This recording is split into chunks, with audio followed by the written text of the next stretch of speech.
Good evening and welcome to the Cover One Buffalo podcast. You are joining your host, Greg Tompsett, along with my new and even handsomer partner in crime, David Tilton, host of the Air Raid Hour. David, how we doing? I'm doing great. Was a little worried that I was going to be like the jinx of like, hey, Tilt's going to be hosting the post game, and like I didn't want to be like the guy who was like, oh, Tilt's like part of the post game and they lost. So I was glad that the early stress kind of dissipated as the game went on, and yeah, it's always much better to do these things after a win for sure. 100%. It's finally good to have a good golfer joining me on the show today. It's just really, really nice. So obviously you are joining us now because the Buffalo Bills have defeated the Indianapolis Colts in Indianapolis 20-10. It was 20-13. There was a garbage time score at the very, 30 to very end. 20, 30 to 20. Yeah, 30-20 technically. The game, honestly felt a lot more anxiety ridden than what was a 3-score game for a lot of it and a 2-score game for the majority of the second half. And just was kind of an odd feel there. We jumped out early, but then we let them run off 3 straight scores. They actually took a lead back 13-10. We were creating turnovers, but giving up chunk plays on defense. So what are some of your overall thoughts on this game that, when you look back and say, oh, we put up 30 points, won by multiple scores on the road against a team that was actually in playoff position prior to the game starting, but it didn't feel that easy. Like, how do you describe it? Yeah, I mean, to me, it was a lot of who was making fewer mistakes in this game because both teams made their fair share of mistakes. Obviously, Josh had the 2 picks, but the Colts had the 4 turnovers as well, including the turnover on downs where the Bills got the big sack on Joe Flacco. So if you count that, 5 turnovers really for the Colts in this game. So I think the Bills survived their mistakes better than the Colts did in this one. And I think even though Jonathan Taylor had that big run, they they ultimately, from a volume standpoint, limited Taylor for the most part outside of that big run to a lot of no gain and 1 yard short gain type plays. So that's kind of been the MO of this Bills run defense is for a vast majority of the game, they will shut the opposing team's running back down and give up a big play or two. But that big play really didn't ultimately impact the ending of the game. And the Bills did a good job in the red zone defense early on as well. So to me, I think this was more about the Bills surviving their mistakes and ultimately surviving not just their mistakes, but the lack of, weapons they had. They were missing Dalton Kincaid for a lot of the game because he went out. They were missing Coleman and Cooper, obviously, because they didn't play in the game. And so for me, I think while it seemed like a game of survival for the Bills, at the end of the day, they still put up 30 points and had over 400 yards of offense. So on a day where they did have some mistakes, it was nice that they were playing a team that also had two and a half times more mistakes than they did. And that's ultimately, I think, what ended up being a less stressful experience in the second half. 100%. And I hate when people say, well, if you take away the biggest run, but in reality, if you take away the 58 yards, you have 20 carries for 56 yards.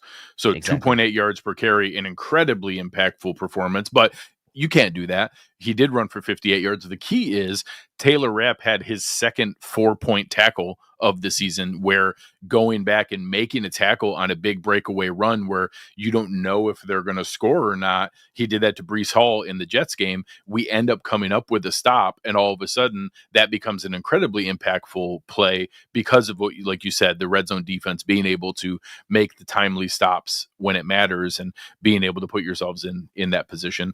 The Bills had great balance today. Josh, 22 of 37, 280 yards. He did throw 2 interceptions.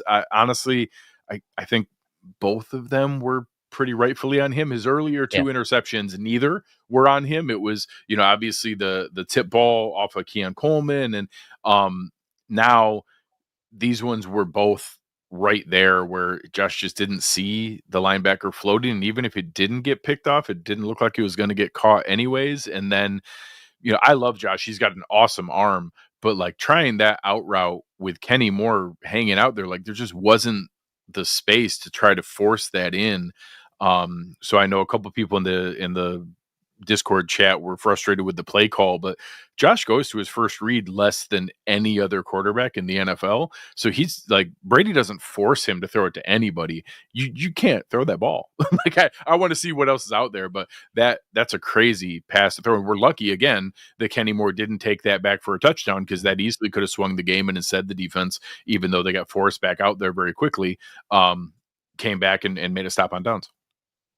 Yeah, and I think what you just said there at the end was an unheralded moment, in that was the Colts had some momentum there. Kenny Moore gets the interception, but doesn't really gain a ton of yards after that. And typically on those out plays where the corner is jumping that out route, it's smooth sailing into the end zone on most cases where that happens, because there's no one back defending, and the receivers typically beyond the cornerback making that play. So for him to not take that back, that would have been a huge momentum shift. And it was obviously momentum shift for him to get the turnover, but to not take it for the TD, and then the Bills obviously kind of recover a bit after that. So yeah, today was definitely a battle of premier slot corners, and saw Taron Johnson on the other side. As Steve and I talked on the pregame about how, like, when do you really get a matchup where the premier players are not just the slot corners, but also the slot receivers as well, in that matchup with Downs and Shakir going against Kenny Moore and Taron Johnson. So yeah. And don't forget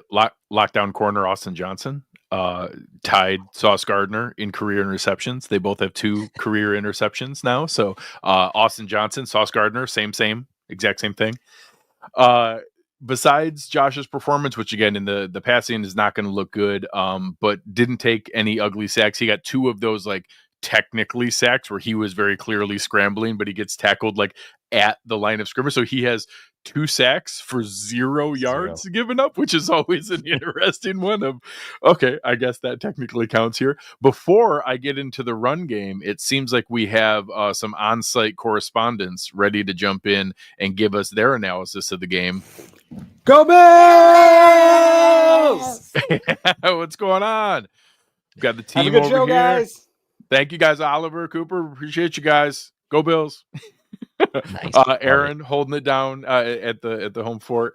The Bills rushing attack today, I thought, was really respectable when you go into the fact that it's 135 yards and 2 touchdowns, when that's absolutely the strength of this Indianapolis defense. I was a little frustrated with Brady a couple times of like, hey, can we mix in like one outside run? Does every run have to be trying to trap or double team DeForest Buckner or Grover Stewart? Like, can we run away from them just once or twice? But they did keep grinding. Cook 4.2 yards a carry. Josh obviously had his nice scrambles and added in 50 yards, but to go 31 carries for 135 yards, and obviously the kneel down kind of muddies that up a little bit, but 4.6 yards per carry against a team that has great flowing linebackers and really strong defensive line. That's a win in to put up that kind of production in a game like this. Big win. We talked on the pregame about how the raw statistics for the Colts run D didn't really line up with their DVOA. They had the second worst run defense yardage allowed per game per raw stats, but were 17th in DVOA. So DVOA was really recognizing the fact that that was a better run defense than the stats would tell you. They played 5 of the 12 top rushing offenses in the league: the Packers, Steelers, Dolphins, Texans, and Titans. So that run defense for the Colts has been tested. They had given up some very big games, obviously going back to week 1 and Joe Mixon, but really did a pretty good job last week against the Vikings and Aaron Jones. Like, not too many yards given up there, and they were starting to kind of get that momentum back. So certainly a feather in the Bills' cap to have that efficiency on the ground. And it was an interesting one because it was, at times, felt like we were going away from it. But then once we got back to it, and James Cook, I think, got into a rhythm, getting a couple carries in a row or a couple carries on the same drive, I think that's when he really found his groove and was really reading those blocks well on some of those cutbacks. And I think giving him that volume in the second half really kind of got him into the game, because he hadn't really been involved as a pass catcher before that either. So it was nice to kind of see him get into a groove there late in the game, and that efficiency really started to hold up, especially down the stretch and milking the clock. Yeah, and I actually just saw a number. Shout out to Matt Perino. He pointed this out. Although that game with the big run we talked about, Jonathan Taylor ended with 114 yards today on the running game on the other side for Indianapolis. 7 of those were in the second half. They gave up 7 second half rushing yards. So, although it is understandably infuriating. Like, I get why fans are so frustrated with some of the like early script plays, first down versus second half splits. Their adjustments on defense have been absolutely lights out. Like the Bills' second half defense and their post adjustment defense has been unbelievable. So I get why some fans get frustrated, and by some fans I mean me, get frustrated seeing why we need to see so much success to make the adjustments, but when they adjust, it's unbelievable. And holding an elite talent like Jonathan Taylor to 7 yards in the second half of a close game is incredible performance. Yeah, and it's weird. Some of these teams like Seattle and Miami had kind of gone away from sticking to the run against the Bills in some of these games. And you're like, okay, if you want to go away from it, that's fine with me because you were pretty effective with it in the first halves of these games. Now, Seattle, they totally shut it down. But in this game, the Bills not only did that, the Colts really didn't go away from Jonathan Taylor even being down a touchdown. They still kept with it, and I thought that that was their best chance, Yeah, and the Bills answered the call. Like you said, only 7 rushing yards for him in the second half. They really answered the call, and I think that I as a if I was a Colts fan watching that game, I thought too many outside pitch sweep type runs for Jonathan Taylor, which was really working in the Bills' favor with them flowing to sideline. I would have tried to test more so the middle of that Bills defense more in the second half, but they ran a lot of plays to the outside with Taylor, and the Bills really did a good job slowing him down, running to the outside. So hats off to the adjustments, and man, that was like priority number one coming into this game was to kind of slow him down, and that's why you saw the difference in the first half and the second half of the Bills were able to pull away.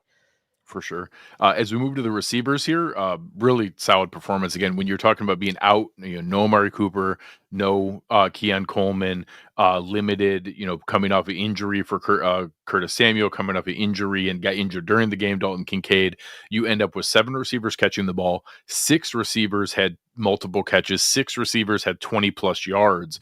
So to be missing Amari Cooper and Keon Coleman and to still have 280 yards receiving is incredibly impressive to have that many guys out there doing it. Khalil Shakir just absolutely murdered his catch rate today. He only caught 67% of his catches. That's just going to kill his season total here. 67% still way higher than most receivers in the league. Mac Hollins, again, with some really clutch plays and coming up in that kind of Gabe Davis light role where Gabe always had that weird mind meld with Josh on the scramble drill, and Hollins has made himself available a couple times in those spots, but even a couple of them were on like legit reads where the play was intended. He also drew a really critical pass interference on a play on the final scoring drive where they really kind of salted the game fully away, and being able to be in that position when you're shorthanded and still have this kind of production when, admittedly Josh wasn't having his best passing game, that should really be kudos to that room, both the tight end room, the receiver room, the running backs, everybody contributing. Everybody contributing, and it looked like maybe the Bills were gonna have a Dalton Kincaid type game early on, and Curtis Samuel involved early on, and then as it turned out, Kincaid gets injured. Samuel isn't as involved later on in the game, and you saw Hollins and Shakir really step up more so as the game went on, and then obviously Shakir with that big yards after catch play at the end. But Mac Hollins, you got to give him credit, like you said. I mean, now in the past 2 games, that's 9 catches on 9 targets, and over 130 yards, I believe, total combined in these past 2 games. And heady play at the end of the half, getting up, running out of bounds. I know the Bills still had a timeout, but it conserved a timeout for them because then they could potentially try to get more yards for that field goal. So I give a lot of credit to Mac Hollins, and these weren't hollow receptions, as I call it. They were important catches going even back to last game against Miami. Important catches at critical parts of the game. He deserves credit. He took a lot of flack early in the season from people about like, why is he in the game? Why is he this? Why is he that? But he came up big in this game, and You can tell when he's out there, he's giving it his all and he's a smart player. So I'll never be mad about a guy like that. Now, obviously, we want Coleman and Cooper to come back, Oh yeah. but this is important for Matt Collins too, because now he's going to be more trusted than a guy like Trent Sherfield was a year ago, and we had to rely on him in some important moments. So in a way, it's kind of good for the Bills, and then Khalil Shakir obviously just continues his tear. Yeah. I mean, it's great to see. And Matt Collins is one of those guys where nobody wants him as a number one target. Nobody wants him playing the most snaps at receiver. But he's actually really nice to have as a fifth receiver. He's really nice to have as a depth, guy contributing, running those for the love of the game routes, doing the run blocking, being able to be in there. And when you need to be able to count on him to make a play, he can come up and he can make a play, and it's nice to have that kind of option. The last piece on the offensive side here, this is, I don't know how many times I've said this, the offensive line did really, really well, except for the penalties. Mhm. Just, we cannot seem to kick that, just constantly having to get additional penalties. They called it during the game that our offensive tackle combo has the most penalties of any tackle combo in the league.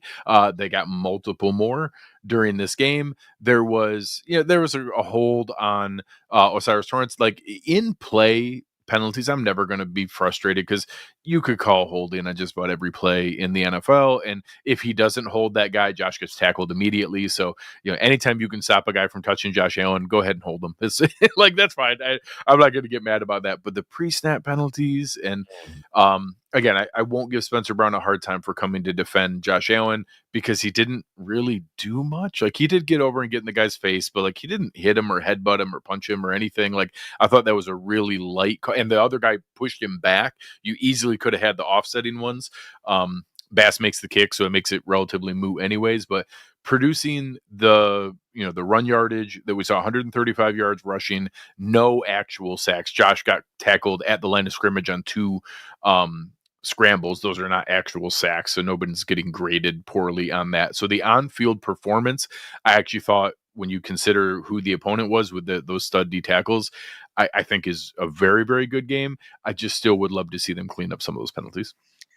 Yeah, the pre-snap ones, like you said, because the in-play ones, I mean, the inconsistency in the officiating throughout the league, you just never know what they're going to call. I mean, you saw the 2 holding calls last week when they played the Dolphins. I actually thought they turned a corner a bit last week. They only had the one true penalty, I'll call it, which was on the offsides against Miami. The other 3 were the BS wrap penalty and then the 2 holdings. So I was like, hey, maybe we're turning a corner here on the penalties, only for 4 for 40. But then this week, kind of some of those 8 pre-snap for ones showed 54. up. 8 for 54, so double the amount, and a bunch of those were pre-snap, like you mentioned. I don't like having to constantly overcome that yardage, but the one thing you do have is, if Josh Allen is playing well, you don't worry so much about some of the 5-yard penalties. But that Colts defensive line particularly is the strength of that unit, really, and really up the spine is the strength of that team. So the Bills did ultimately a really good job in overcoming some of those penalties in this game. And like I said in the beginning, did a better job of overcoming their mistakes than the Colts did, even though the Colts had fewer penalties. On the defensive side of the ball, obviously, the havoc rate today was off the charts. Like, this was that kind of game where, we gave up plenty of chunk plays. The 58-yarder to Taylor, 32-yarder to Alec Pierce, 21 to Josh Downs, multiple chunk plays taking place. But you strip sack Joe Flacco, you intercept him 3 times, 4 turnovers on the day, and that makes the whole difference. You add that with 4 sacks, another 6 quarterback hits on top of that. You take the 1 interception back for a touchdown. So giving up a healthy amount of yards, like, I don't think that's anything that we want to take lightly. Giving up 361 yards isn't nothing, but this was the ultimate definition of bend but don't break. You hold them to 4 of 11 on 3rd down, and I think 2 of those conversions were on that final garbage time drive. I think they were 2 of 9 prior to that. Turning those turnovers, 1 directly into points and scoring off of multiple of them. I didn't get the count of exactly how many we scored off of for them, but I think it was a quick. One of Josh's interceptions gave back the one, so we didn't score off every single one, but the rest of them we scored on. And Josh had the 1 turnover that he gave back. But this defense, I think, was everything you could ask for. wreaking havoc, causing those big plays. Plenty of stuff to clean up. If anybody is convincing themselves that we're just not going to give up big runs, I'd brace yourself. It's just how it's just kind of seems like it's going to happen. One of the safeties is going to take a wrong angle. Somebody's going to miss a tackle. They're going to break a long run, but they clamp down in enough ways that I can't bring myself to be all that frustrated with Bobby Babbitt. Aaron and I got into it with a bunch of people this week about how big of a concern is the run game. And today is a good example where you feel like it was a huge concern today because it felt bad because you saw that big run. But then you look at the rest of the game, 7 yards in the second half, 56 yards on his other 20 carries. That's what this defense is. That's what this is. So I can't bring myself to be frustrated with Bobby Babbitt when he continues to put up these kind of performances and clamp down in the way he does and adjust as well or better than anybody else. And I think today was a good example of that. If we keep getting this kind of sacks, fumble recoveries, interceptions, and you give the ball back to this offense, you're going to win those games.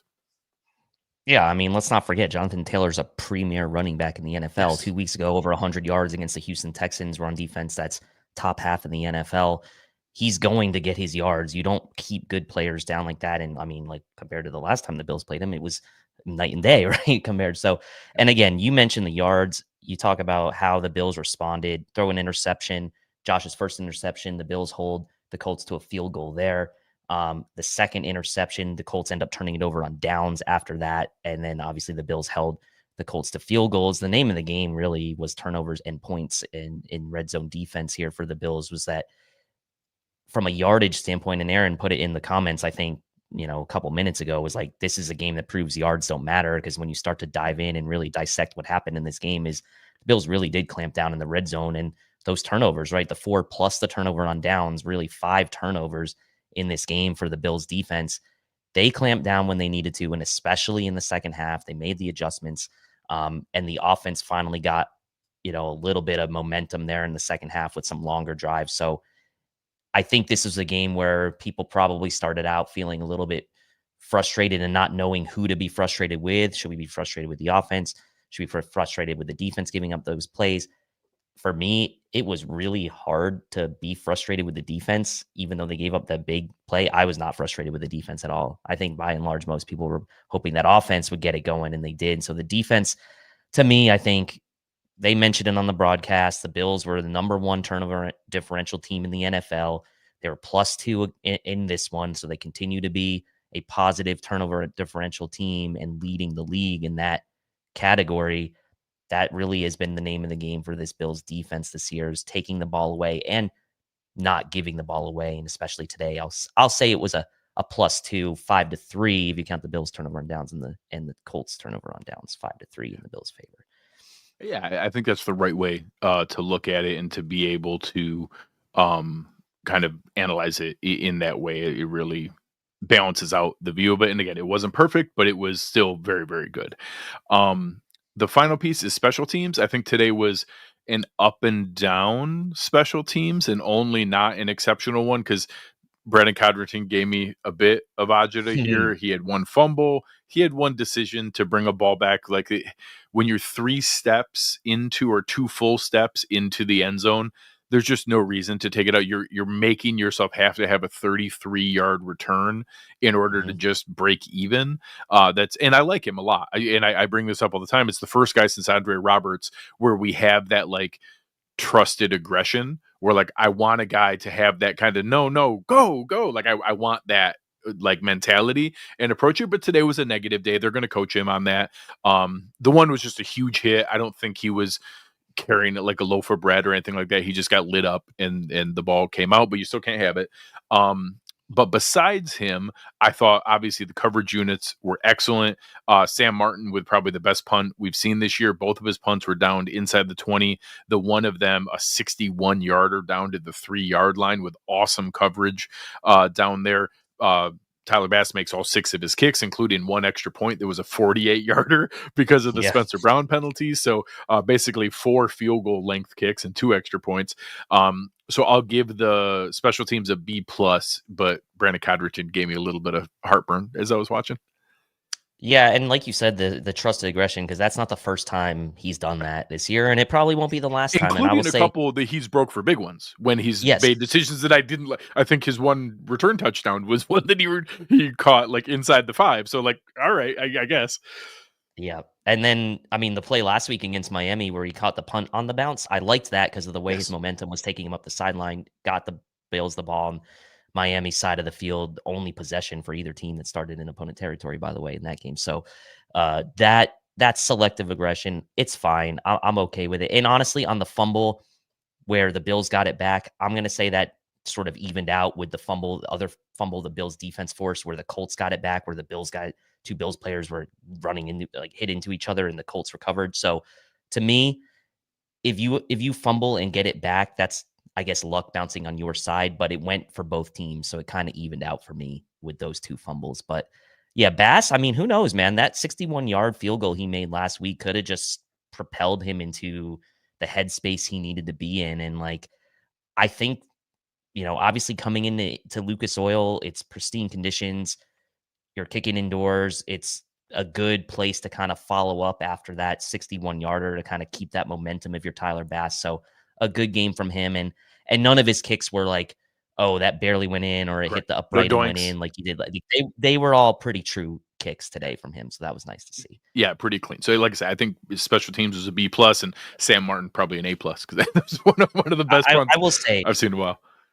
I got to give Sam Martin credit. Like we all do, right? I mean, we were like, why did they bring him back like Yeah, in the offseason? Like, was that not a cap casualty? He's had a good season. I'll give him yes. credit. I mean, I'll eat crow on that. I did not want him back, but kudos to him for bouncing back this year. And the my favorite part is we see him very infrequently, which is the whole Yes. point. Like that's what we want. Like just like today, I counted. I guess technically he punted twice. I think one of them was a late one, but he doesn't punt often. When he does, he's had a couple stinkers this year, but way more good punts. One of his more Yes. consistent seasons. Again, just from a roster construction and asset utilization standpoint, I would have preferred to go another direction, but like you said, I'll cop to that. Like I wanted him gone, and he's done a great job, and he's probably done better than the street free agent guy that would have replaced him or whatever path we would have gone. And now obviously holding, he's kind of helped bring back Tyler Bass's confidence. And if we added another change into the mix for Bass with how much variance and how poor his early season was, maybe that would have been the tipping point for Tyler Bass. So I'll give it to him that this has been nice, but yeah, I'd still like to see him as little as possible. Let's pivot over and start to go through the drive by drive because this is every week now we're kind of going back and forth and who gets a chance to double dip. And the Colts won the toss and deferred, so we get the ball. We're feeling good. We actually get like a really nice play to Curtis Samuel right off the Mm-hmm. bat. Try to run and immediately run directly into DeForest Buckner, who's like the largest human I've ever seen. And then get another of the quick little screens to Shakir for 7. And then we see the one where Josh was about to scramble for a first down and Kwity Paye just barely gets him just enough from Mm-hmm. behind. It's one where you can tell like Josh is easily going to run and pick that up, and he gets tackled or technically by the rules sacked for no gain. And we end up punting, and all of a sudden you're like, all right, so they won the toss and they're going to get at halftime, and we didn't score on the first drive, and there's kind of some of that deflation here. And then Flacco gives us the lollipop on the first play and just doesn't. I don't know if he just didn't get the air on the ball or didn't see Taryn or what combination. I don't know if he saw Taryn and thought he could loft it over him, or he just didn't see Taryn, but gave Taron Johnson an interception that was not a gimme pick six. It was actually a really nice return No. by Taron Johnson. Yes. He probably ran like 50 some yards on the return to get it back for the Set up his touchdown. blocking. Set up Yeah, his yeah, blocking. seriously.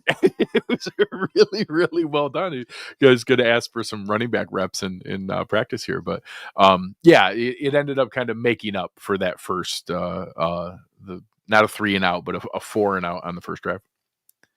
Yeah, I think I'll have to go back and rewatch, but I think there was a safety there as well, kind of trailing downs They like had him behind bracketed. him. They Yeah. had him bracketed with downs going down the field. So I think Flacco was like trying to thread the needle and not putting too much loft on it, but also maybe not quite seeing Taron out of the corner of his eye. But that was a nice return and like essentially reset the game. It was almost Yeah. as if the Bills had scored on their first possession, even though, they had to punt, right away.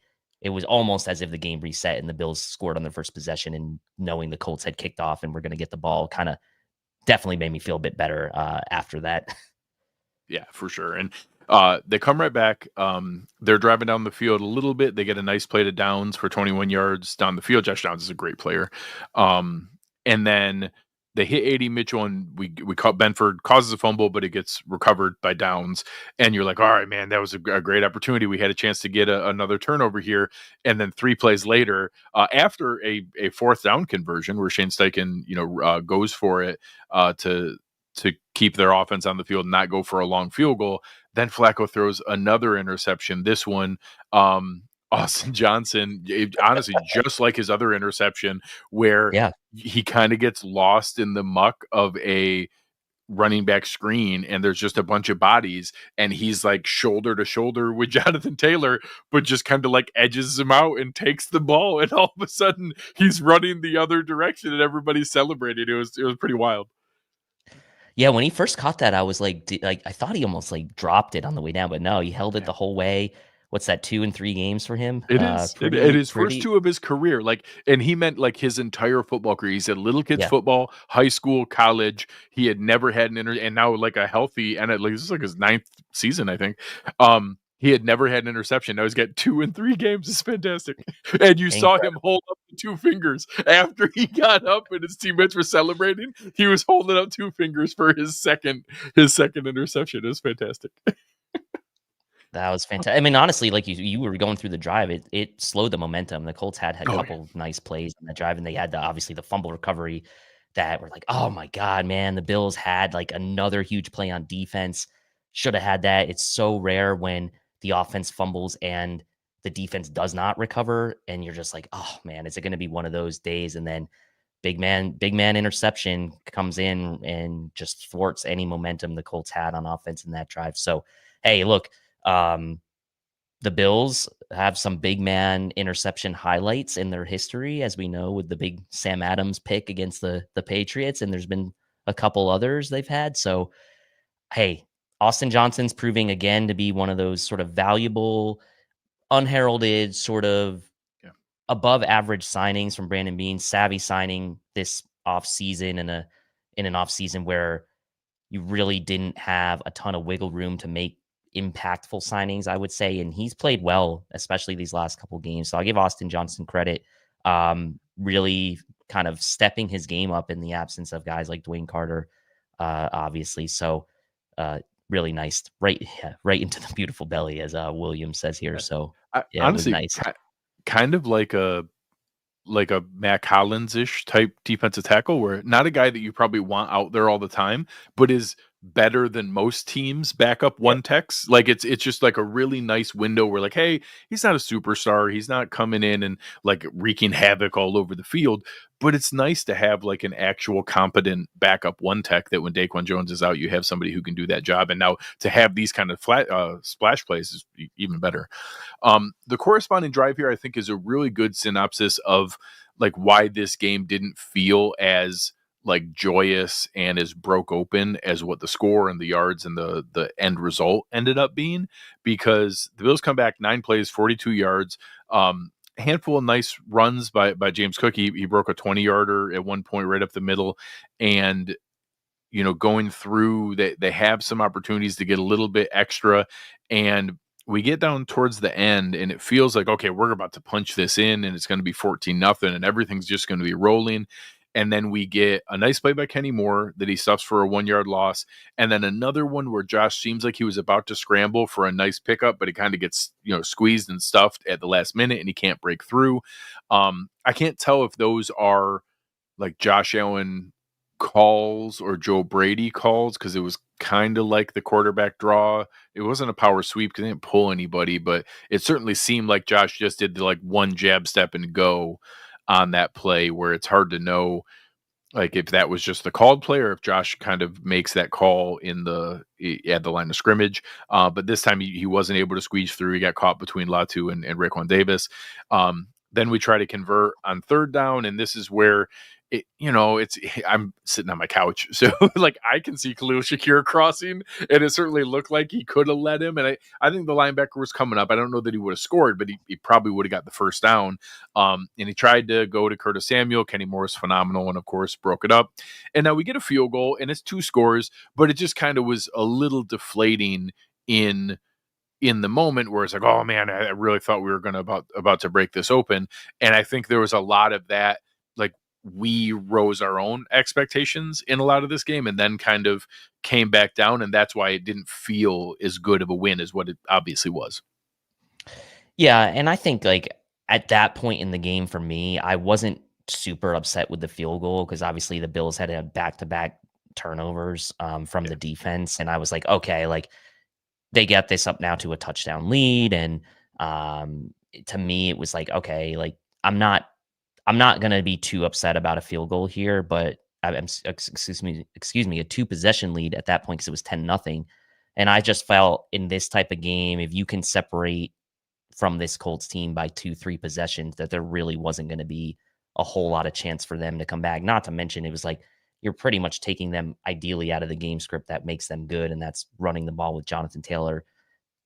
Obviously, at that point in the game, it was still very early, so they could stick to the game plan. But for me, I was just happy stacking points, especially after, after the defense had proven the last 2 drives that they were kind of ready for that. So it did feel like it felt like, what do you say, when like in a compromise with like when neither side's happy, it's like a good result. That's kind of how it felt. Like probably neither the Colts were happy giving up points and Bills fans weren't happy getting a field goal. So it was probably an okay result. Yeah, it's well said. It's well said. And then it compounds here because the second play of the Colts getting it back, Jonathan Taylor breaks his 58-yard run, which in the moment feels incredibly deflating. It feels like one of those moments where, we've had so many advantages, multiple turnovers, even we caused another fumble that they recovered, and now they're going to come down and score a touchdown. It's going to be all for naught. And again, we talked about it. Those plays don't seem like a big deal in the moment. And Aaron has brought them up a lot of times, honestly, in defense of DeMar Hamlin, and that this one happened to be Taylor Rapp, but Hamlin's had multiple of these where, yes, those down the field tackles don't seem like a big deal, but Taylor Rapp coming over and tackling Jonathan Taylor, who had a full head of steam and is like one of the toughest running backs in the NFL to bring down. He's 225, 230 pounds and crazy fast, like one quick cut and he can go back and be able to make anybody look bad. And now Taylor Rapp's done this to both Breece Hall and Jonathan Taylor, and those are 4-point tackles. Like he saved 4 points because that was an easy touchdown. The Bills then come in and get his stuff. Gregory Rousseau gets a tackle for a loss on the first play. Then Josh Downs drops one that looks like he probably would have trotted into the end zone for an easy score. Then they go back to him again. This time, Terrell Bernard almost jumped the route and like had it picked, but Josh Downs basically turned into a defensive back on the play, and we hold to a field goal. And it's like, okay, all right, kind of we could take a breath here. It feels like we survived that, and it's still only 10-3. Yeah, survived that, and I think you mentioned it. Like Greg Rousseau on that first play after the big run stops for a no gain, and then look, sometimes these guys, they drop the ball too. And I think we were very fortunate that Josh Downs dropped that ball that looks like he was going to walk into the end zone because that would have made it 10-7, assuming the extra point is made. And then Terrell Bernard makes the big stop on the next play. So that's something that you're not going to see in the box score, right? Oh, well, like the Colts went down, they had all these yards, but you're not going to see that in the box score. Josh Downs made a big drop on third down or on second down there, excuse me. And so sometimes those are the things that kind of got to go your way, especially early in games to keep momentum. And so again, the Bills get the field goal and then hold the Colts to their own field goal after the big Jonathan Taylor run. To me, that was kind of like edge Bills there because they had just marched down the field so easily after that big run. And for me, I was like, okay, yeah, like you said, let's take a breath now. And it felt like a win to hold them to a field goal there. Yeah, so being able to be in that spot goes a long ways, and then they come back down and again. This kind of adds into the feeling of the game. What was a very effective and good drive. We're coming down the field. They go 8 plays, 42 yards because there's some penalties involved. But hit another nice play to Curtis Samuel. It seems like in that moment when he caught that 17-yarder, I was like, "Ooh, is this going to be like the Curtis Samuel game?" And it seemed like he was going to be a real focus of the offense, but they go back, they run the ball pretty well, get a couple nice runs down to third and short. Josh kind of catches them on 12 men on the field, but converted anyway, so it wouldn't have mattered. Um, they go with kind of the jumbo set and do some first down play action, which I love that combination where they go with the sixth offensive lineman and do first down play action. I think there's a really good chance for some plays there, but this happened multiple times today where just the front for Indy was causing a lot of problems. Josh didn't have a ton of extra time in a lot of those plays, so he tries to dump it down to Cook, doesn't get it. Then we get the false start on Spencer Brown. Josh gets a nice chunk of it back to Dalton Kincaid, and then this play ends up being what is one of those kind of hindsight plays. Obviously, we don't really know what happened with Dalton Kincaid. I've seen a lot of the online, medical folks saying something with the PCL and landing on Dalton Kincaid's knee. But you have this play where Kincaid is streaking down the right side. Josh misses him. One, if he hits him, he trots into the end zone for an easy touchdown. It's a big highlight, and one of those plays where Dalton Kincaid's been super close to a bunch of those this year. Joe Marino shared a bunch of the stats of how many uncatchable targets he has and just how unlucky he's been in his numbers. So you compound that with not only did Josh not put it right on him for the easy walk-in touchdown, but as he jumps and dives for it, he lands kind of weird on his knee and now needs to go out of the game. He did try to come back in, and I'm going to read him trying to come back in and playing a couple plays as it's not that bad, but he also got declared out for the rest of the game. And I know Kyle Trimble, banged up Bills, had mentioned that, this kind of thing happened with Gabe Davis before where it seems like you can play, but it ends up being more of a strain than possible. So, it's very possible we may not have Dalton Kincaid next week against Kansas City. They might give him that week in the bye, and all of a sudden you get kind of 3 weeks to get yourself right. But that play is one that kind of will go back and be like, oh, not only what if for the touchdown, but him diving for it. He lands funny on his knee and now was dinged up. And then we go for it on fourth down. What did you think about the decision here? It's at the 28-yard line.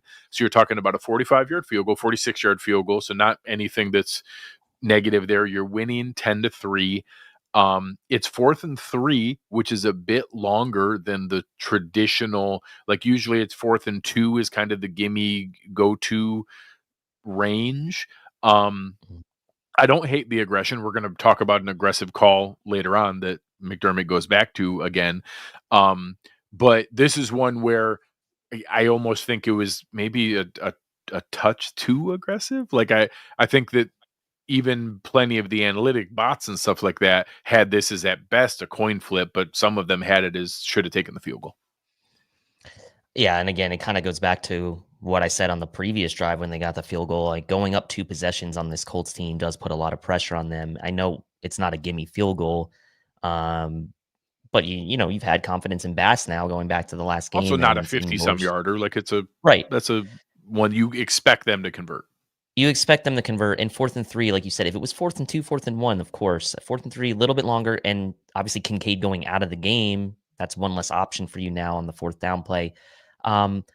This is one that I'm not gonna maybe in the moment I would have been probably should have kicked it. I'm not gonna be too upset about it. I think if it was since it was probably a coin flip, then that's kind of how I'm feeling about it as far as my emotion about it being a coin flip.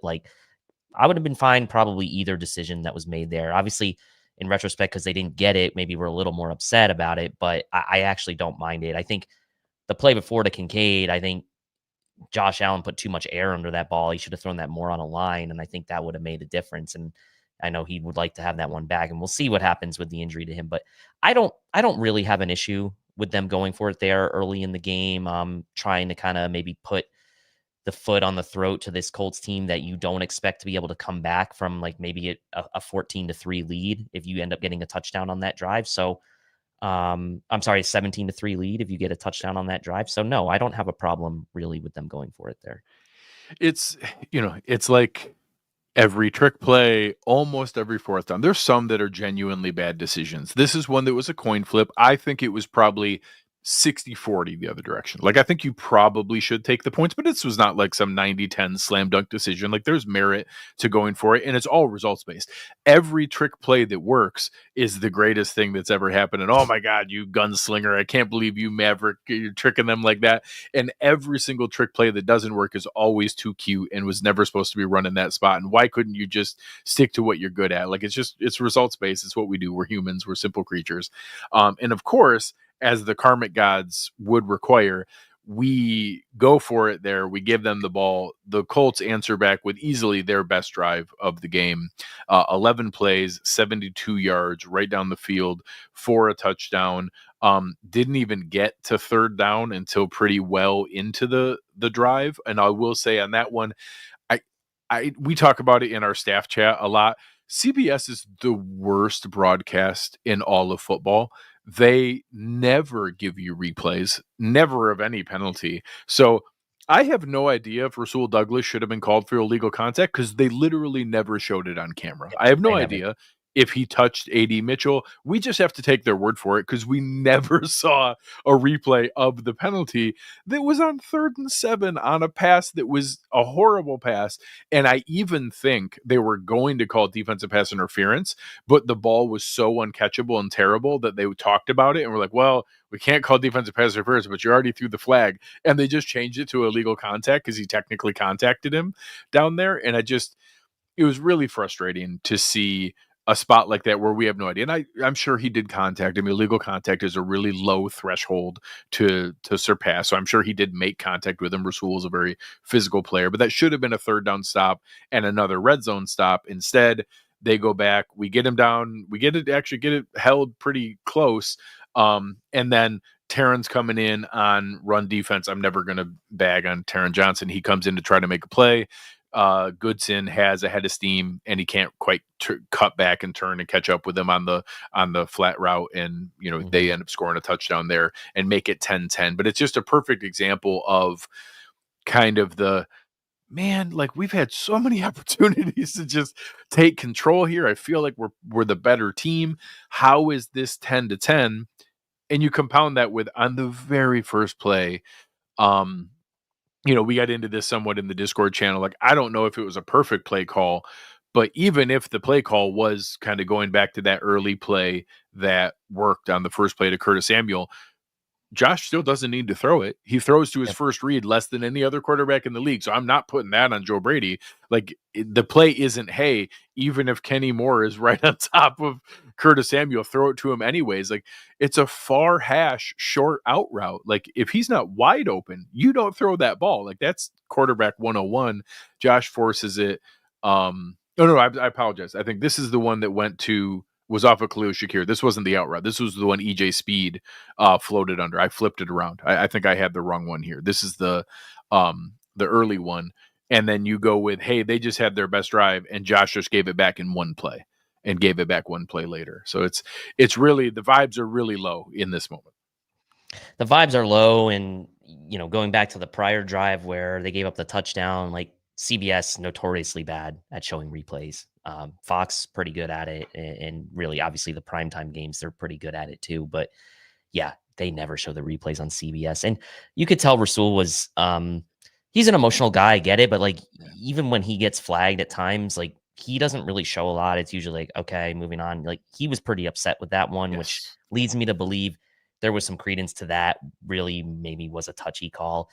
Illegal contact so weird to me because it's just like it's so inconsistent. This is one of those in-play calls that is very inconsistent. So, and then like you said, the interception on the very first play of the next drive, and the Colts get the ball back there in business. The vibes are. This is probably where the vibes are their lowest at this point in the game. Yes, and now so they get the ball. We just gave them the ball back here in pretty decent position. They're starting at the 33. The very first play, 22 yards to Jonathan Taylor, and now it's feeling like, oh my God, it's just a matter of time. fortunately, we get a stop here. They tackle Taylor for 2 yards on the next play, 2 yards on second down, get it to third and 6. You then get a false start on Braden Smith that gets it to 3rd and 11. And now Flacco passes it to Downs, but they rally and tackle, and Cam Lewis gets him down. And you hold to a field goal there where it almost feels like a gift that it wasn't a touchdown, and that it's only down 13-10. But you're still in the moment like, how are we losing this game? Like, you go back to that 4th down conversion and you're thinking like, hey, we're about to go up 17-3. And now instead, in a matter of moments, you flip it around and we're down 13-10. And it was just a really, really tough spot to be in. And mentally, I can tell you the chat in the Discord channel was having a rough time. Yeah, the game day chat in the Discord channel, we're Bills fans. I mean, that's what we do. It ebbs and flows. When it's good, it's really, really good. Yes, kind of like how the vibes were the lowest at this point. That false start was a big penalty, right? I mean, you talk about these 5-yard penalties that in the grand scheme of penalty yardage don't seem like a lot. Like Rasul Douglas getting the 5-yard illegal contact penalty, which leads to a touchdown. The Colts with a pre-snap penalty of their own. 6 to 3rd and 11 is a different world. Totally different world, and especially for the way Flacco had kind of been trying to work the ball to Downs underneath. Like, yeah, he's going to get 6 or 7 yards, but 11. And he gets 7 on that play. Yeah, and he gets 7 on that play. And so, kudos to the Bills for kind of stiffening up after that big 22-yard play on the first play of that drive. So that pre-snap penalty by the Colts obviously proved to be big, and probably Shane Steichen not too happy with getting a false start in their home building in that critical moment. That's another one of those where the Bills feel like, how are we losing this game? The Colts also feel like, man, we had an opportunity to potentially go down and go up by a touchdown here, and we kind of didn't take advantage of it. So again, another one of those where probably both teams are unhappy after the drive. And this puts us, the lowest moment is often where these events happen, but this takes us to my Herr Drive of the game. So in the lowest moment, the Bills get the ball back here. There's 6:32 left in the first half. The Bills get the ball. They can't make it easy on me. Braden Condriton brings the ball back from 2 yards deep and then fumbles. And Alec Anderson has to like fight and claw at the bottom of a pile. The ball goes between someone's legs. I don't even remember whose legs it went between. Cam Lewis, I think it was Cam Lewis. Yeah, between Cam Lewis's legs, and then Alec Anderson gets it at the bottom of the pile. But there is like one of the nastiest fumble pile fights I can see. Like, there was so many dudes in that dog pile fighting for that ball, but they declare that the Bills have the ball, and it looked pretty clearly like Anderson, got it there. But later on, a guy fights it away and takes it after they had already declared that they see that he had the ball and was down. And then right off the bat, we try to run, we lose a yard, we get a false start. It's 2nd and 16. And we're really in a low moment here where not a lot's working. And of course, who comes to the rescue? It's Mac Hollins on the deep route, comes back, catches the ball, gets a hugely needed first down. Now things start to roll. You get 6 yards for Cook. After an incompletion, we get another nice one with the little bubble to Khalil Shakir. James Cook runs for another one. Then we hit Dawson Knox on probably Josh's best throw of the day. Lofts it perfectly over the shoulder. Knox, for a big guy, does an awesome job reading that the whole way over the shoulder. One of the toughest catches in football. Reads it the entire way, gets it in there, and on the very next play, Josh runs it in for 13 yards, scrambles into the corner. Spencer Brown. I will say, in live viewing, I felt the same way Spencer Brown did. After I watched the replay, like, I really don't think the guy did much of anything. No, I don't think he was all that late or intending to do anything in that spot. But I still don't hate Spencer Brown running to protect the quarterback. Like, I'll always defer in that direction. But this was a much needed answer. They soaked up 4 minutes and 18 seconds, took up the vast majority of what was there. And I'm going to cheat and use this as a double, because they then go right back, get a quick 3 and out, use their timeouts, and answer right back with another field goal drive. And all of a sudden, what seemed like was getting away from them, they scored 10 points in the last 6 minutes of the second quarter, and really all of a sudden go into halftime with what was a really ugly, first half that nobody was feeling good about, and all of a sudden it's like, oh, well, I guess we're up 20-13, and things were feeling much, much better. Things were feeling better, and I think that in a game where there were some, there's always questionable calls in every game, especially in the in play. I thought the officiating did a really good job on that fumble on the kickoff return. Very clearly early on, while they were still kind of figuring things out, declaring that the Bills did have the ball, and then kind of figuring out the penalty from there, and they picked up the flag. The Bills overcoming those, early down and distance was huge, and I think this was the Bills' version of double dipping essentially in this Yeah. game. I think on X or Twitter, I said this was like the light double dip where they scored a touchdown, stop the Colts, and then get a field goal before the half, knowing that the Colts were going to get the ball in the second half. Like, that was really the best outcome outside of scoring 2 touchdowns. That was really the best outcome the Bills could have had there to kind of create a somewhat of a double dip for themselves before the half ran out. So seize the momentum back for sure. I was texting like Steve and a couple other guys during the half. I was like, we're up by a touchdown. I'll take it with the way things went in that half. It was pretty sloppy on both sides at times, and got pretty low there for a minute. But the Bills, like, that last 6 minutes was huge, like you said. And for them to go into the half up by a touchdown, I knew the Colts were getting the ball to start the second half, but I felt like infinitely more confident that the Bills were going to come out and win the game at that point after what they did to end the first half. Yeah. So real quick here, got a private message from Kyle Trimble. So shout out to Kyle. He's always great with this stuff. His message was, so for Kincaid for the show, if it's a PCL sprain, he would probably miss next week, but could possibly return after the bye. If it's bursitis with just like the hard land on the knee, he could play through it if they get the swelling under control, but also they may prefer just to be able to go through there. But he said very likely, if it's a PCL sprain, he probably doesn't return to the game though, because that feels a lot of instability when it happens. So, again, shout out to Kyle Trimble. He's always great with that kind of stuff, and appreciate him shooting me that message, and make sure we have that clear here. But yeah, the Bills, the way they end that is great. And shout out to our friends at West Her. They're fantastic. Biggest auto dealership in New York State, big employer all around Western New York, and great partners to work with. They're fantastic to be able to work with us here. And the Bills really kind of maintain that control, because coming out, it's like, okay, it's 20-13. We got a lead, but they get the ball, and they're going to have time to adjust at halftime here too.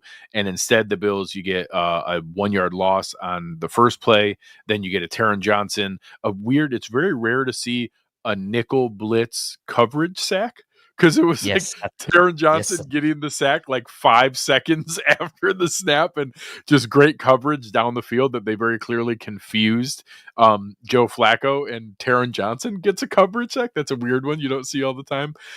Then a quick dump off to Trey Sermon, and you end up with getting a quick 3 and out to start it out and get the ball back. And now it feels like, okay, we really got it. We're going to be able to turn this thing around and just kind of boat race them and pull away. Absolutely. I mean, the Taron Johnson sack, I felt like I turned to who I was watching the game, and I was like, that was a coverage sack somehow. Yeah. And what we'll see kind of as a theme, I think, going through the rest of some of these drives is that the Bills coverage held up in a couple other occasions too on some of these sacks. And that was kind of the first of where I was like, okay, like, this coverage is holding up now in the back end. This could be good for us later in the game. Joe Flacco had been getting the ball out pretty quickly, and in this scenario held the ball. And as we know, Joe Flacco is a statue back there. So if you can get your hands on him at all, in this case, Taron Johnson wasn't letting him go. That was huge momentum. And it was essentially, yeah, like you said, the Bills totally negating the deferral of the Colts in the first half, or the coin toss. And, again, just as Bills fans do, like, where we want to feel like, oh, this is great, we're going to have the boat race here and just completely pull away. We almost get it. We get a 7-play drive. We go down. We get the 4 yards on first down, and then a little pass to Samuel that goes for a loss. And then Shakir goes for 6 and is right there at the yard line. And we're at our own 32. And it's like, oh man, that was really close. That's a shame. I wish you would have got the first down. And they hurried up to the line, and I was like, wait, are they gonna go for this? And like, a part of me loves it. Like, I want Josh to be able to convince McDermott to let him do this, because we're so good at the quarterback sneak, but like at our own 32, early in the third quarter, it's just I I'm cool with it. Like, but this is another one of those where this is only results driven. Like, if this doesn't work, he is going to get absolutely lampooned. But Josh converts. We get 3 yards. They easily convert on the quarterback sneak. It's a shame it ends up being kind of for naught, in that we end up not being able to see anything. This is actually where Kincaid comes back in for a couple plays and returned to the game. He played 3 snaps, and I saw an interview from Alex Brasky in the timeline as well, where he was talking at the locker and seemed to be in pretty good spirits. His comment was, thought I could go, and then just didn't feel good enough to run and be able to go out there and protect myself. Said he doesn't know the extent of the injury, so it pretty much matches what Dr. Kyle Trimble, someone in the chat made sure to remind me, Dr. Kyle Trimble shared with us. So it's a shame here that we don't get that, but I'm gonna credit the crazy aggression from Sean McDermott in directly karmically resulting in Sam Martin's amazing 61-yard punt being down to the 3-yard line. I'm gonna say he gets credit for that. And the Bills have been so good at to go, like 1 yard to go situations with Josh Allen sneaking the ball. So I think if you're the Bills, you were trying to fully take the momentum there in that scenario. You had just forced a 3 and out to open the half, and you were not looking to give any momentum back to the Colts after the way that first half ended. Forced the 3 and out. Let's go for it here. It was ballsy, and again, McDermott is sort of probably perception-wise viewed at times as not being aggressive, but he's actually super aggressive when it comes to these types of things. And so, yeah, the Bills end up punting in the 61-yard punt, but hey, that was Sam Martin's play of the game for sure on that 61-yard. Well, and it completely flipped the field, because we would have been, if we punt from much further back, you don't know how that turns out. And fortunately here, what seemed like, okay, are the Colts going to come back and tie it up here? They get a couple first downs. A.D. Mitchell is looking pretty good. They go to him a couple times in a row. Then they get the big play to Alec Pierce down the field, and all of a sudden that kind of flips it. Look like they're driving. They're at the 38, and Gregory Rousseau comes around with a strip sack fumble, knocks it out, and then Damar Hamlin falls on the ball and really pays off with 2 DB blitzes there, because the one play Taron Johnson's in the backfield and is able to clean up a sack. Now Damar Hamlin's there and is able to clean up the Groot strip sack, and all of a sudden, really kind of stems the tide of what their offense had been doing. Yeah, and I mean, this is where when you are scouting in the pre-draft process and you look at a prospect like Gregory Rousseau, the length that he has is just something that very few human beings have. And like that length is what, obviously he's a good player, but that length got him that strip sack, just having enough to get his hand around the shoulder and get the ball out. And they had actually just been talking on the broadcast about Damar Hamlin before that play. So it was kind of like a little bit of, I don't know. They were talking about the Flacco versus Hamlin comeback player of the year. And so, and then they're like, oh, and Hamlin falls on the ball. And so it's like, that was kind of nice for that timing. And you're right. Then the Bills kind of took momentum back there on that sack. And again, another one where Flacco is holding onto the ball and the coverage is holding up, and Rousseau gets in there. So that length from Rousseau, now he's stacking good games. This is now like his 4th or 5th good game in a row, and he's really ascending and kind of elevating that entire defensive line. So Greg Rousseau probably isn't going to get talked about enough after this game as he probably should be, but this is a moment here to kind of recognize his good play of late. For sure. And this is the play earlier that I messed up on which one happens. One play in, now Josh throws the quick out to Curtis Samuel. Kenny Moore jumps the route and intercepts it, and we're really lucky doesn't take it to the house for a gimme pick 6. Thankfully, he stumbles a little bit, and Samuel's able to tackle him for only a 12-yard return, and kind of flips it around. And this is like the most dangerous spot. Like, the defense is coming off a really good drive, had been out there for several plays and for a bunch of minutes previously, a 1-play turnover, and they not only have to flip around and go out there, but go out there in your own territory with the Colts getting the ball. And I think they were really, really, this is a good test of how strong the fortitude of this defense is. They're able to hold this here, and they go down. Flacco does get a first down to AD Mitchell. He then gets a little drop off, and Taylor gets a couple yards.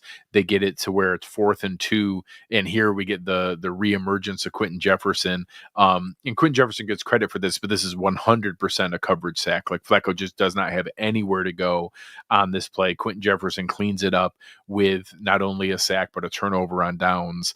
And this is where the defense really is the reason that the Bills are in this dominant position. They completely controlled this second half here. And as we talked about, producer Chris shared some of the other numbers here in that second half, that they gave the ball, Jonathan Taylor, he only had 5 carries for 7 yards. And not only 7 yards, but they only gave him the ball 5 times. And that's because they kept getting them behind the sticks, so they didn't have those favorable game script and favorable down and distance. You get them off their, on their heels on first down. That sets it up where you can't give your best ball to player in the ways that you want to. And we talked about on the pregame, and I said that first down defense for the Bills was super important in this game, because that not only is going to take Jonathan Taylor out of the game more and put it in Joe Flacco's hands, but if you have a game script where you have the lead and you're playing good first down defense, that's a double whammy, and then you end up getting the coverage sack, like you said, and that was kind of a theme then for the rest of the half. I think that Bills really taking the Colts out of what makes them go, and that's Jonathan Taylor in the second half, putting them in negative down and distance. That first down defense for the Bills really stepped up in the second half, and especially on this particular drive. So another one where it was like neither team was really seizing momentum, because they kept feeling like they were giving it back to each other, but then the Bills obviously get the big turnover on downs. And here is one where they answer back with a really, really impactful drive. 13 plays, 60 yards. It ends up ending in a field goal, but is still in a critical moment. They get right up the back 25 yards on the first 2 carries by James Cook. They then get the scramble drill one to Mac Hollins, where he goes for 19 yards. Keep moving their way down the field. We get to the one where they kind of go 2 plays in a row for the quarterback sneak. They get it to 3rd and 1. They actually stuff it on 3rd and 1. The Bills go then again on 4th and 1. And this is one where, again, you're in that spot where, do you go up 2 scores in this moment? Do you end up, is it worth it to go through there? And I think the opportunity to get the touchdown when you believe in your offense makes sense. Again, I think there's an argument that you take the field goal in that spot. But again, I like the idea that, hey, we know we have this play. We know it works at a 90% plus clip. And it gives us a chance to go and try to score a touchdown. They end up getting 5 yards on it. They have a wave of guys pushing forward. And Grover Stewart's like punching Josh in the head as he's going very forward. Weird. Very weird. And like it brought up a friends of mine in a group text about like, what is the league likes the peanut punch, and it's now become such a thing. And you see TJ Watt and guys like that, they literally throw haymakers at the ball as hard as they can. But like, what happens if you miss and you just punch the player?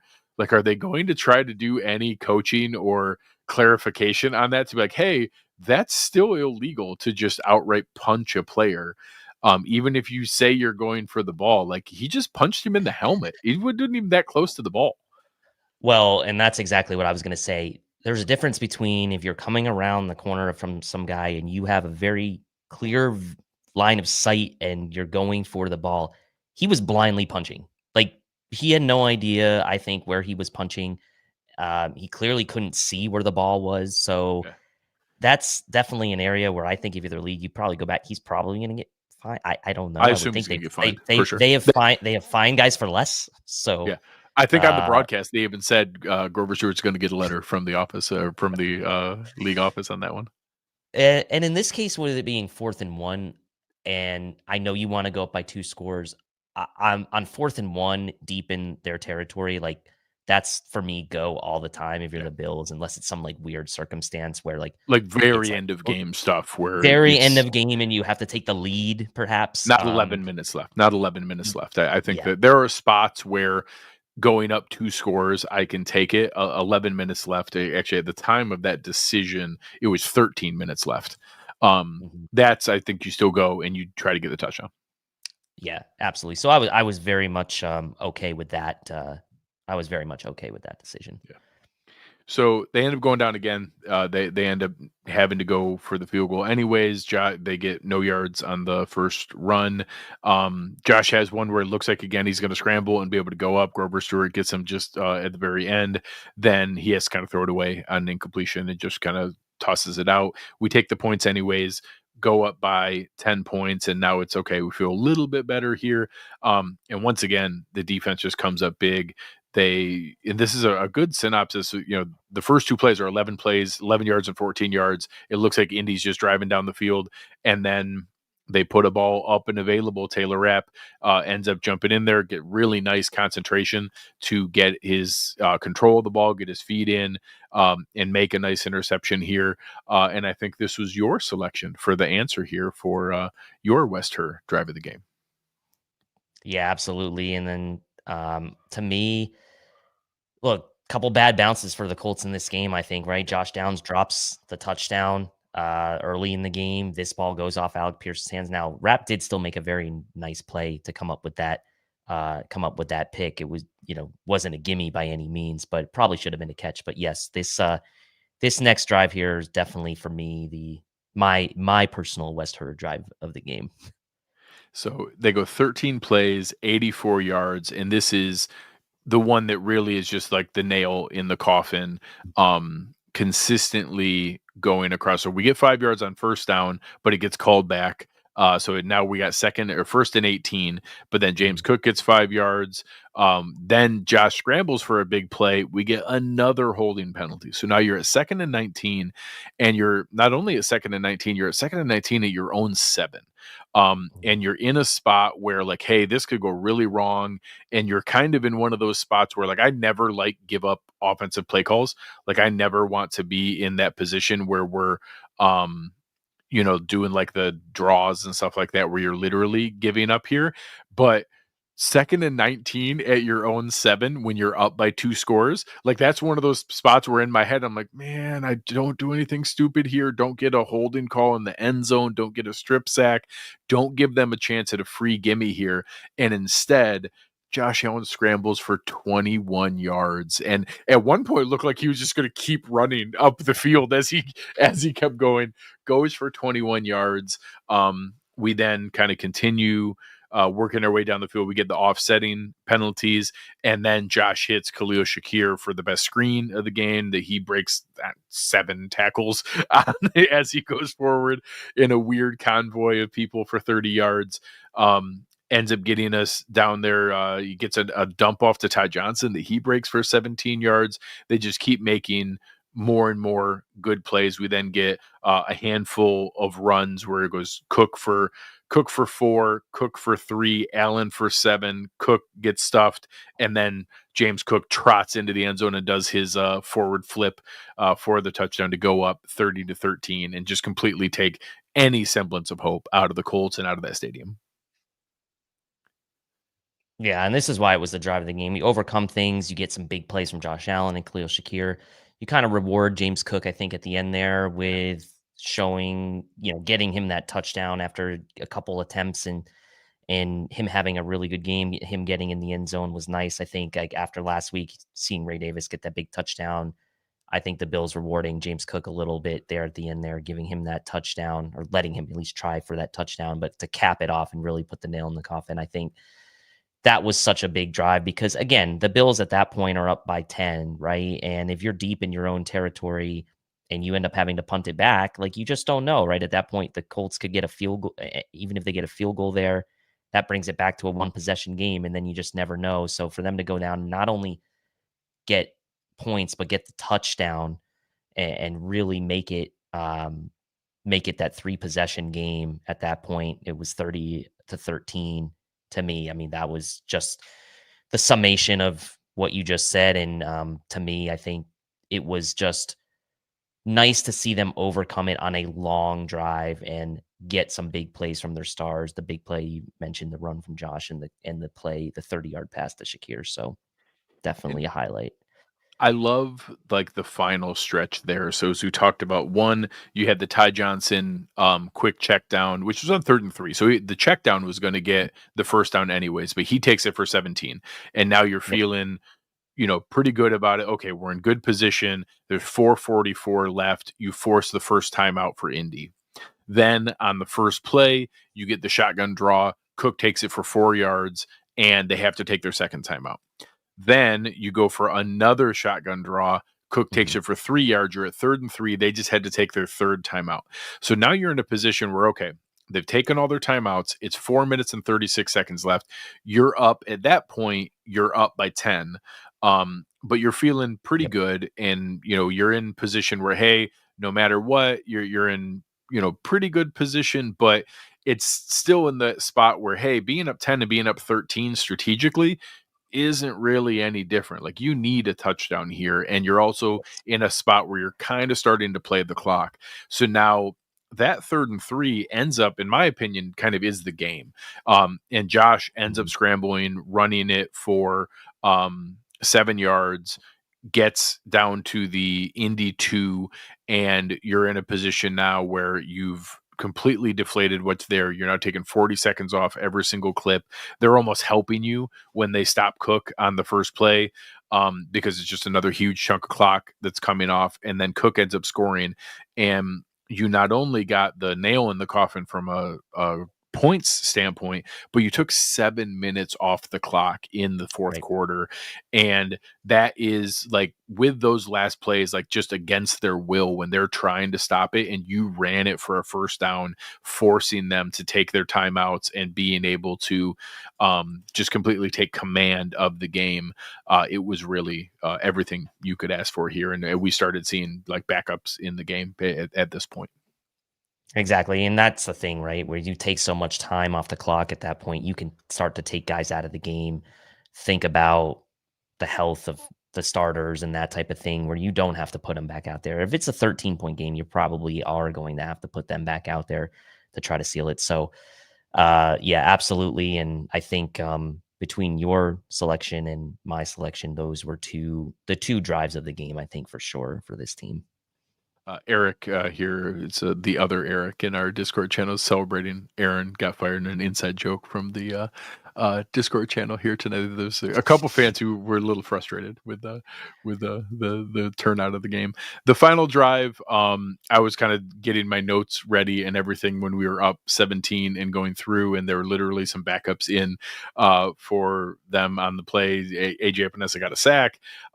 But they did go down and eventually make a couple plays to get themselves down in position and get a garbage time touchdown late in the game. So some stat padding, good job by Joe Flacco to get Alec Pierce a touchdown with 2 seconds left in the game. But I hate those plays where like you're down by 3 scores, but you're going to keep going and like, all right, congratulations, you got to technically get a touchdown here. So again, I love the way that um I love the way that they're able to take a game that wasn't their best performance, wasn't their cleanest or most accurate. As Mexico Marty here says, it was a bit of a slog, but we have Josh Allen and you don't always feel so good. This is a perfect example. Like Josh wasn't at his best today, but he was still plenty good enough. And like that idea where um Josh Allen being in a spot where we're kind of nitpicking and disappointed with 280 yards passing, another 50 rushing, a touchdown, and a 30-point overall performance, 330 yards of offense just from Josh Allen. He's got a pretty high bar. So here, the Bills fan 783 talks about them being 8-2. Had some neat stats here from producer Chris and some I think Michael Schwartz was sharing. The Bills are now 8-2 for the first time since 1993, and the only players on the Bills roster who were alive the last time the Bills were 8-2 is Von Miller, Sam Martin, Jordan Phillips, Daquan Jones, Quentin Jefferson, and a clearly barefoot 2-year-old Mac Hollins. It's pretty wild. And yeah, the Colts scoring at the end there, by the way, that kind of reminds me of they always show that basketball play online where the team's down by like 40 and the guy steals it and like goes and downs and dunks it with like 1 second left. It's like then he celebrates. It's like, what are you doing, man? But I mean, Congratulations. that's kind of how it goes in football, right? At the ends of these games, like the defense just kind of is like, yep, we're just trying to get out of here. And the offense is like, all right, we're just gonna kind of go down the field. Like this is not just a Bills Colts thing. This happens across the league all the time. So it would have been And I mean, nice good for that if that. They they had got to only execute. Like, there's yeah, no. I am a believer that there's no embarrassing teams in the NFL. There's no running up the score. Like these are professionals. And even if you put backups in, they are still professional football players. So there's nothing wrong with them doing this. But the touchdown with 2 seconds left when you're down by 3 scores will never not crack me up. That will never not make me laugh. So exactly. what are some final thoughts here? We got one game left before the bye. That game is the Kansas City Chiefs. The Chiefs, for anybody who didn't see it, won in ridiculous fashion. The Denver Broncos perfectly executed an end of game situation. They come down. They, just like we talked about with the Bills, they get a first down when the Chiefs are trying to stop them. They force all the timeouts to be run. They get it to where they have a 35-yard field goal, like as much, or a 33-yard field goal, as much of a gimme as you can get with 5 seconds left. They're going to just kick the game-winning field goal. The Chiefs absolutely demolish the left side of their offensive line and come in and block the kick. This was not on the kicker trying to kick it too low or not getting it high enough. They destroyed the guys on the left side, and like 3 different people were in close enough to be able to block that kick. And of course, when it would have set up next week would have been for the number 1 seed, that the winner automatically had, or the winner had the number 1 seed, Bills versus Chiefs. Now the Chiefs remain undefeated with another crazy ending. And the Bills will have to not only beat them next week if they want the number 1 seed, but beat them and hope somebody else cannot vomit on themselves in an end of game situation. So still a huge game, huge opportunity for the Bills, tons of pressure, but then a much needed week 12 bye to be able to get themselves in position to really be able to get a lot of these guys back healthy. I'll ask you for kind of some overall thoughts and a little sneak preview of what they might hear on Air Raid Hour, as far as what is your thought process going to be on who you push to play in the game against KC versus or do you lean more towards, hey, get guys right for the final stretch and in going into the bye? It's really tough. I think McDermott's in a tricky situation here, right? Because okay, in a way, maybe Kansas City winning and making that game not necessarily a winner take possession at least of the 1 seed for the moment makes you think they might lean more conservatively. But you had the Ravens beating the Bengals Thursday night. You had the Steelers pulling out a win today. So these teams that are up in sort of that mix for the 2-3 seeds in the AFC are still winning games. So a conference game obviously means a lot in the tiebreakers. So Kincaid, I think that's going to be the biggest kind of question mark people have. I think people will assume that Amari Cooper will be ready for this Kansas City game. And then who knows about Keon Coleman. So to me, it's like Keon Coleman and Dalton Kincaid, you'd obviously want all hands on deck for that game. Certainly seems like on the defensive side, we're in okay shape there. But the question is going to be on offense. Can you get enough guys back to go against this pretty tough Kansas City defense now, with the bye looming? So you never want to give up a conference game, especially to the Chiefs, because it does mean something to beat that team, even if it's not in the playoffs. But I think it's going to be some tough decisions McDermott's going to have to make this week. And we're going to hear a lot of going to defer to the medical staff, I think, in press conferences from McDermott. Rightfully. Rightfully. Yes, rightfully. And I hate this game. I hate it because it doesn't matter. It doesn't matter. The Bills are going to make the playoffs. Like, they literally almost have the division clinch, for anybody who isn't watching. The Jets are vomiting on themselves against the Cardinals. And the Dolphins play the Rams tomorrow night. The Bills are going to make the playoffs. They're going to have a home game. in a position where they would still need a lot of things to break right. Of course I want to beat the Chiefs. Of course I'm going to be rooting for them to beat the Bills to beat the Chiefs next week and the Chiefs to lose again where they get a first round bye and they play the lowest seed no matter what. Of course I want all of those things to happen 100%. However, if they go and beat Kansas City next week, it's not going to make any difference of making it like more likely that they win in the playoffs. If they Right, lose because next we've done week, that before. We've done that yes, before if in the they regular lose next season. week, it's not any less likely that they can beat them in the playoffs. It doesn't matter. Like it just this game is a game. It's a game they can win. It's a game that of course I want them to win because there's seeding benefit and just mental benefit of knowing that you can beat this team. But ultimately it doesn't matter. Like it's just we are only going to be judged by what we do against the Chiefs in the playoffs and winning this game, but then losing in the playoffs. This game won't matter. Losing this game, but then beating them in the playoffs. This won't matter. Like it's just unfortunately we are in that kind of position where the only thing that's going to matter is beating the Kansas City Chiefs in January. That's the only thing that matters.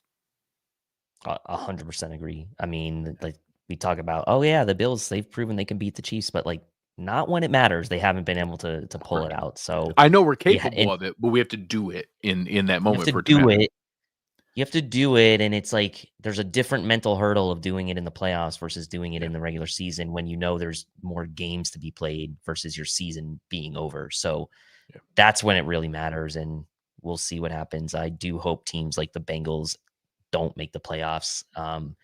I'd rather take my chances with, and this is why I wanted the Denver Denver, Broncos to win today. Indy, I'd or rather whoever. rather take Denver or Indy or the the Chargers would be a tough team, but I'd still take them over the Bengals, right? Yeah. So, There's no bad teams in the AFC that are going to make the playoffs. Like there's only good teams, but I'd still prefer that it's not. And I joke like unless all of a sudden we get the 1 seed and then by all means Kansas City can have the Bengals as a 7 seed. yes, Good luck. Go yes. enjoy that. Good luck. Yeah. Um all right guys. So any final thoughts for the people here before we wrap up? Let them know what you have and come next with Steve.